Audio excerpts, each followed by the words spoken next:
factoren danken, maar ik had bij het aanvaarden van de uitnodiging gezegd dat ik niets weet over Mira. Maar ze vonden dat niet erg. Ook niet over kernenergie. Ik denk dat ik wil Ait bedanken voor zijn uiteenzetting. Bijna alles wat ik in de rand zou moeten zeggen, heeft hij reeds gezegd. Dus als je wat hij gezegd heeft en je haalt er Mira uit en je stopt erin wat ik nu ga vertellen, heb je exact hetzelfde verhaal. Je gaat een horizon zien van 10.000 jaar. Het gaat over duurzame energie. En ik ga er nog iets bij leggen. En ik heb niks tegen ambitie. De mensen die mij kennen weten dat ik een klein ambitieniveau heb, dus ik heb niets tegen ambitie. Dan ga ik snel over naar dit, om dit even te kaderen.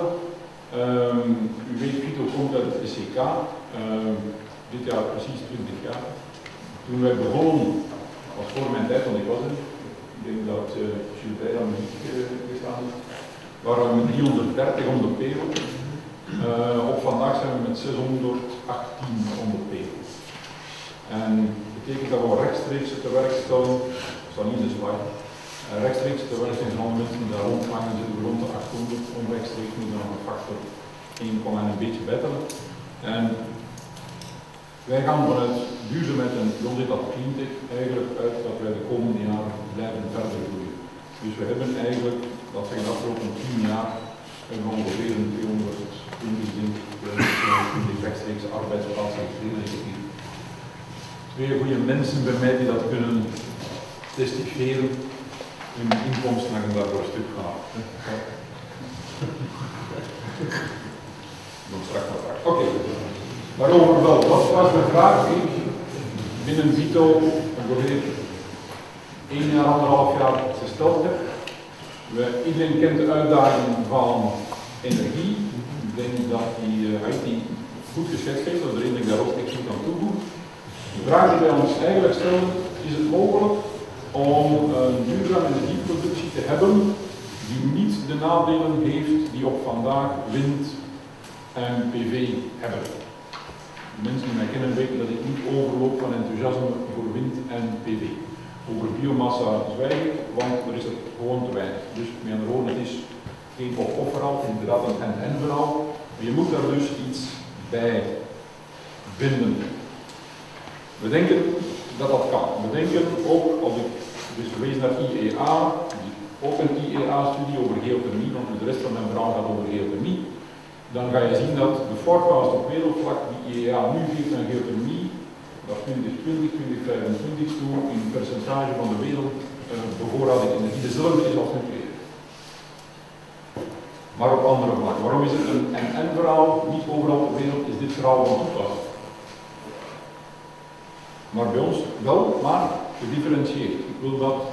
Ik ga jullie daar proberen een mengeling te geven van wat technische feiten, wat algemene feiten proberen door te lossen van waar dat grote verschil zit.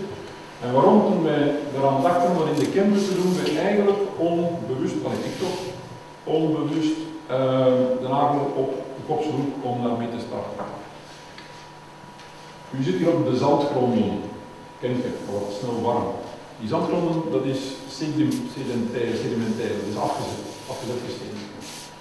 Moest je dat gaan afschrapen, bij die zand en die steenkoollagen die eronder zitten en die kalk en die klei, tot wanneer je op de harde rots zit, de graniet, waar eigenlijk de schalen uit gemaakt zijn die rondrijden, dan zou je hier in de Kempen ongeveer 3,5 kilometer, 3,7 kilometer moeten afgraven. Dat betekent als je uit Nederland of Duitsland komt en je komt Vlaanderen binnengereden, dan kom je op 50 kilometer afstand, kom je dus een berg tegen van 3 kilometer hoog. Want in Gent, in Brussel, als je dat daar gaat afgraven, dan moet je maar 700-800 meter graven. En dan zit je op hard gesteente. Dus dat betekent dat als je dus uit Duitsland komt, waar wij nu zitten, zit je in een dal.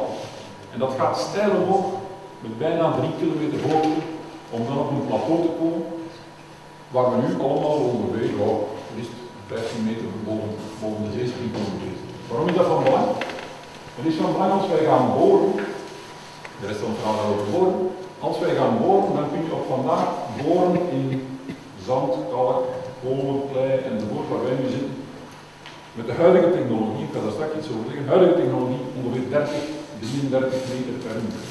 Als je gaat komen in die harde rots, die graniet in basalt, dan daalt die snelheid naar 3 meter per uur.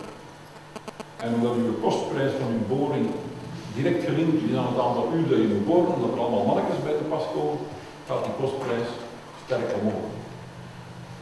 Dat betekent dat wij hier in de Kempen goedkoop kunnen boren. Goedkoop is relatief, maar goedkoop kunnen boren. En wat zoeken we dan? Overal ter wereld, een paar uitzonderingen na, stijgt de temperatuur met ongeveer 30-35 graden per kilometer. Overal. Dat maakt dat dus de mensen die in de steenkoolmijnen in Limburg werken, dat was daar ongeveer een 30-35 graden, die zaten daar ongeveer 800 meter. En we hebben hier in de Kempen, u ziet hier de figuurtjes al boringen van vroeger, Groenhout, Koenderleen, Merks, Klas, Firma. En met de verschillende dieptes, 1300 meter, een Turnhout die boringen dateert van, ik dacht, 10.000 jaar geleden tot op 2 kilometer diepte. En je ziet dus de temperatuur in die putten stijgen. En het maakt dat als je hier dus gaat boren naar een diepte van pakweg 3 kilometer, 3 kilometer en half, en ik heb daarnet gezegd dat is nog altijd zacht gesteente, dan kom je dus op temperaturen uit van 140, 145 graden. Ga je nog dieper, zou je tot 5 kilometer diep kunnen gaan, dan zit je op temperatuur van 200 graden. En meer. Er zijn gebieden in de wereld, IJsland, waar die warmte veel dichter bij het oppervlak zit. Met andere woorden, geothermie in IJsland en Nieuw-Zeeland is op vandaag al zeer sterk ontwikkeld. Er zijn ook gebieden in de wereld waar dat veel dieper zit en daarom ook minder rendabel wordt. Er zijn ook gebieden die onderhevig zijn aan aardbevingen, waarvan men vermoedt, dat gaat dan een beetje buiten de scope van mijn presentatie, dat je dus wat negatieve effecten kunt krijgen en naar minder goed. Dus wat was ons concept? We zijn er nu een beetje aan het bijstellen en we gaan er trouwens een gesprek over met het SIK erover, met mijn heer van Walden. Wat was het concept? Kunnen we op de balmat, maar de kans bestaat nu dat we het op domein 1 doen, maar dat heeft te maken met de wetgeving. Maar daar zijn we nog mee bezig, we zijn een aantal pistes aan het bekijken. Maar kunnen we hier in Mol een geothermiecentrale zetten? Hoe ziet die eruit? Of alleen schematisch, hoe ziet die eruit? Dit is zo'n beetje een opbouw van uw lagen. En je moet kijken naar die fijne, rode, ja, op mij scherm is het rood, maar op dat is het zo donker iets. Wij willen warmte gaan onttrekken aan een laag. En dus 3,5 kilometer diep, zacht gesteente, zit bij ons, noem dat activeer, daar zit water. Warm water. Warm water van 130, 140 graden Celsius. Dan zeg je, dat kan niet, want dat koopt. Die druk is daar zo hoog dat dat niet koopt. En dat dat warm water is van 140 graden Celsius. Moest daar petroleum zitten, dan zit daar warm petroleum. Ja, dus, als je in een oliebron bent, olieveld bent, bijvoorbeeld in China, en die olie komt boven, dan is die warm. Gelukkig, want die is dan ook wat viskeus. Dat is dan eigenlijk wel vloeibaar. Dat is een andere discussie. Je kunt dus er ook in een plaats gericht gaan boren, want wij moeten, bij mensen warmte te onttrekken, gedurende een langere periode, dat is straks niet lang, gedurende een langere periode gaan we net iets meer warmte onttrekken aan de grond, dan dat er op een natuurlijke manier vanuit de kern van de aarde naartoe komt. Dus wij gaan een stuk grond langzaam afkoelen. Zeer merkwaardig, of niet merkwaardig, maar zeer interessant om te weten. 60% van de energie, van de warmte die vanuit de kern van de aarde naar boven komt, om uiteindelijk dat daar op 140 graden te zitten, is afkomstig van kernenergie. Nucleair. Dus dan zouden we kunnen de natuurlijke radioactiviteit aan het SGK geven met veel plezier. Zij dragen 60% bij aan ons project. We zijn guldig, ik geef niet aan iedereen 60%.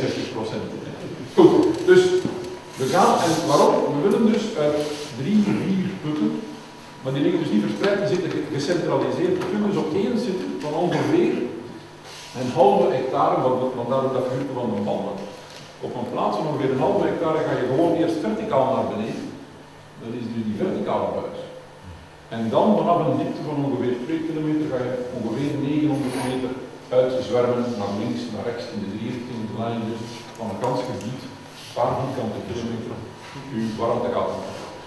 Dat betekent ook dat als je dat doet, er uw volgende centrale per definitie 2 kilometer verder moet staan. Omdat die anders elkaar gaan beginnen interfereren. Wat heb je dus? Het eerste cijfer is uw natuurlijke aardwarmte. Dus in de grond wordt er geproduceerd tussen de 50 en de 65 milliwatt, dus niet megawatt, milliwatt per vierkante meter. Enkel uw oppervlak is de oppervlakte van uw land. En dat drukt zich dus uit in vierkante kilometer. En je hebt ook nog een diepte.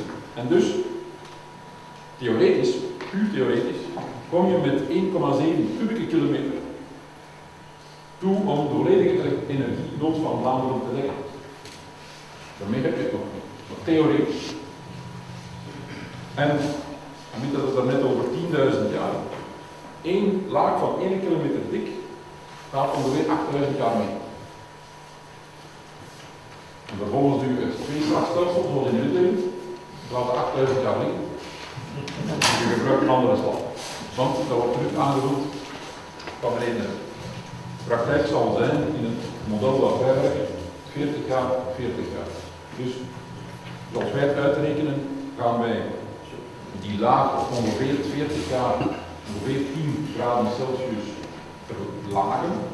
Maar die 10 graden Celsius maken dat het water dat je gaat bovenhalen nog onvoldoende warmte heeft om energieproductie te gaan doen. Dan moet je dus die centrale heeft dus een levensduur van 40 jaar en doe je vervolgens 40 jaar op een andere plaats en dan kun je in principe terugkomen. Bestaat dat al? En u ziet mij daar van de zomer mee gaan zitten. Ja. Als je echt wil zien waar dit staat en werkt, dan is het zonder lachen. En ik heb daar geen aandelen in, dus ik heb daar geen enkel voordeel bij. Ga naar Duitsland, Unteraken. Dat is prachtig. Die centrale werkt er al 1,5 jaar, die staat midden in een woonwijk. Midden in een woonwijk. En dus zoals je ziet, dat gebouw ziet er dus zo uit. Er is er niemand die daar aansluit, dus er staan daar geen PV-panelen op. Maakt geen lawaai, er staan geen rotorbladen om te draaien en het levert 8000 uur per jaar, en dat is dus vergelijkbaar met een kerncentrale, 8000 uur per jaar warmte en elektriciteit. Dan midden in een woonwijk vanuit Duitsland, Duitse overheid, Bayerische overheid, voldoen zij aan de geluidsnormen en dat is max 28 decibel. Hoor je niet.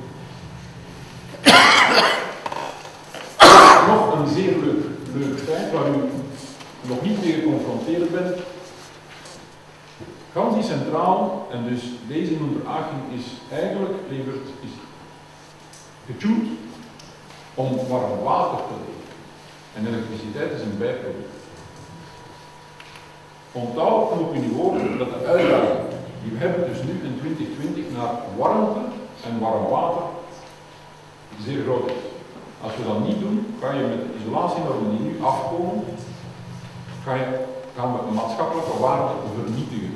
We hebben dringend een concept nodig rond duurzaam bouwen, dat niet is wat er op vandaag komt, waar je dus naar warmte niet te gaan en eigenlijk warmte en warm water gaat produceren. Dus het feit dat dit getuned is op warmte, heeft wel degelijk een insteek.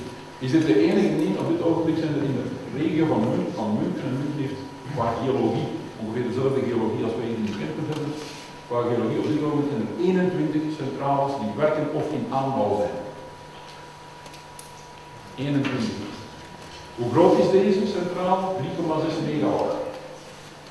Amit dat het over kleine decentrale systemen, dit zijn kleine decentrale systemen die en elektriciteit leveren en warmte leveren.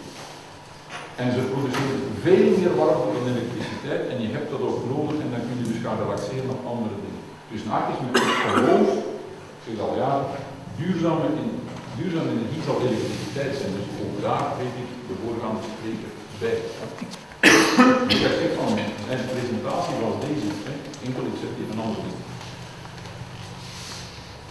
Nu komen we naar de rol van Vito. Ten eerste, wij lopen nog wat reclame te maken om te zeggen we moeten eens met geothermie aan de slag hier in Vlaanderen. Waar zit nu de onderzoekscomponent? Ik heb daarnet gezegd op vandaag, klassieke boringen, die halen 33 meter in die zak rond 3 meter. En dus we zijn nu met een Noorse universiteit een project aan het opstarten en dat heet EPB, van Electric Pulse Drilling eigenlijk. De technologie is oud, is ontwikkeld door de Russen. In de jaren 70, 80 was dat een problematiek. We zaten in conflict met de Amerikanen. Ze moesten raketten in de grond steken en die moesten in rots staan, want die moesten beschermd staan. En als ze daar gingen op boren, dan konden die activiteit, want die was zo traag, konden die vanuit de lucht, vanuit satellieten waarnemen. Dus de lucht zochten een technologie om snel te kunnen boren zonder verdrillingen in hard gesteente. En die technologie is beschikbaar. We zijn dus samen met Noorden aan het kijken om daar een consortium op te vormen. Gewoon op basis van elektriciteit. Je verpulvert de rots. De technologie bestaat, is al toegepast, onder andere in Zweden, voor de berging van nucleair afval. In rotsdingen. Maar voorlopig mag op dieptes van 20-30 meter. Het diepste dat er hier al mee geboord is 300 meter. Als je weet dat wij tot 3-4 kilometer willen boren, dan zie je dat dat dus nog gepakt werken is. Waarom? In een klassieke boorinstallatie, nu ook weer technisch, ga je kracht uitoefenen op je boortje. En omdat dat van die harde rots is, moet je meer kracht uitoefenen en dat kost ook meer. Dit valt gewoon onder zijn eigen gewicht naar beneden, omdat je dus de harde rots die ervoor is verpulvert. En de belemmering is gewoon, hoe snel krijg ik die rots die verpulverd is naar boven. Want het spul valt er gewoon los door. Dat is de ontwikkeling. En als dat dus lukt, dan krijg je er zo wat cijfers van waar we zitten, dan heeft dit, in die trajecten die geboord zijn tot 300 meter, gaat even snel als klassieke boortechnologie. 30 meter, maar aan een fractie van de kosten. Wat betekent dat? Dat is een voorbeeld van een gaten boord van 30 centimeter. Wat betekent dat? Dat betekent dat wij in geothermie een 1.0 en een 2.0 zien met variatie. Ik heb daarnet gezegd, als je van Duitsland komt, dan kom je in de Kempen in een dal en vervolgens ga je steil omhoog. Dat betekent dat dus dat eerste stuk, waar we zeggen we zitten in zacht gesteente, warm waterbodendal, is enkel toepasbaar op dat deel in de Kempen. En vandaar dat je dus ziet locatie, Kempen tussen aanhalingstekens. Wat kost zo'n centrale? Zo'n kleintje kost 27 miljoen euro, give or take. Schiet mij niet dood op een eurotje meer of minder, maar daarnet deden we veel meer bezwaar. Watervoerende lagen. Daar is je potentieel in Vlaanderen beperkt, want je zit dus in die camp. Je kunt daar dus niet buiten. Maximaal 1000 megawatt, 1 gigawatt. Voor de mensen die dit willen vergelijken met een windmolen, of met een PV-paneel, een windmolen op land heeft maar een rendement van 20%. Een windmolen op zee 30%. De rest van de tijd zal niet stil. Ja. Dit, iedere 1000 megawatt, is 8000 uur per jaar. Ja. Diepte 3,5 en dus een elektrische output maximum tussen de 4 en de 5. Waarom? Omdat je beperkt zit in diepte. Wat betekent dat het beperkt zit in diepte? Het water dat je boven haalt is beperkt in temperatuur. 120, 125 graden Celsius. Dat betekent dat de omzetting van warmte naar elektriciteit gebeurt met een efficiëntie van tussen de 7 en de 9%. Moest je water kunnen bovenhalen met een temperatuur van 200 graden Celsius, dan gaat je pomp ten eerste je water heeft een hogere energieinhoud en ten tweede de omzetting naar elektriciteit stijgt dramatisch. Dus we spreken over 7 tot 9%, maar je kunt naar 20 en zelfs hogere procenten gaan. Dat betekent, als je dus snel zou kunnen boren, goedkoop zou kunnen boren, dan kun je veel dieper boren, 6 tot 7 kilometer, want je wil warm water boven van. Dan kun je overal elders in Vlaanderen toepassen. Vandaar dat vorige uurtje van wat is de capaciteit in Vlaanderen, ja, kun je overal elders toepassen. Uw centrale is nog duurder, 50 mega met 50 miljoen euro. Maar je dekt minstens 50%, en we zijn als wetenschapper voorzichtig, Dat wil al niet. En wat is nu de bottomline? De bottomline is altijd de onderste lijn. Dus er is niet aan bottomline. En die bottomline onderaan is dat de kostprijs in het ene systeem zit je boven de 90 euro. Dat betekent het is enkel rendabel, niets groene stroomcertificaten of niets speciale constructies. En die zijn we nu aan het bekijken. In die andere versie zit je aan een kostprijs, productiekostprijs van 55 tot 60. Dat is vergelijkbaar met wat vandaag, is zelfs lager dan wat vandaag in stekcentrale als kosten. Waarom gaat dit een serieuze impact hebben? Ik heb hier een foto gezet van Watson. Watson was de baas van IBM, International Business Machines. En zo na de Tweede Wereldoorlog zegt hij, we gaan de wereld meer dan 5 computers. Waarom? Omdat die computers van toen die konden met moeite in deze zaal. Hier ga je naar systemen, decentrale energieopwekking, letterlijk decentraal. Met een lage instapkost. Dus wat er vandaag besproken wordt tussen Vito en een aantal partners is om 3 van die centrales in Vlaanderen te zetten. In de Kempen. Maar de Kempen is ruimer dan Molle. Ik heb aan sommige mensen nog wel moeten uitleggen dat er buiten de Antwerpse Kempen nog Kempen zijn. De Kempen is een paar ruimer dan Molle. Voor de financieren, dat is de reden dat er in de streek van Munken op dit ogenblik 21 van de centrales in aanbouw zijn of al functioneren. Uw instapkost is gewoon laag. Ja? En door het feit dat die centraal is, kun je dus een proliferatie krijgen, maar niet de goede zin van zo. Omdat je dus ook weinig weerstand kunt verwachten van mensen die iets hebben tegen bladen die staan op te draaien, van geluid, van efficiëntie. Dit is een oversized kantoorgebouw.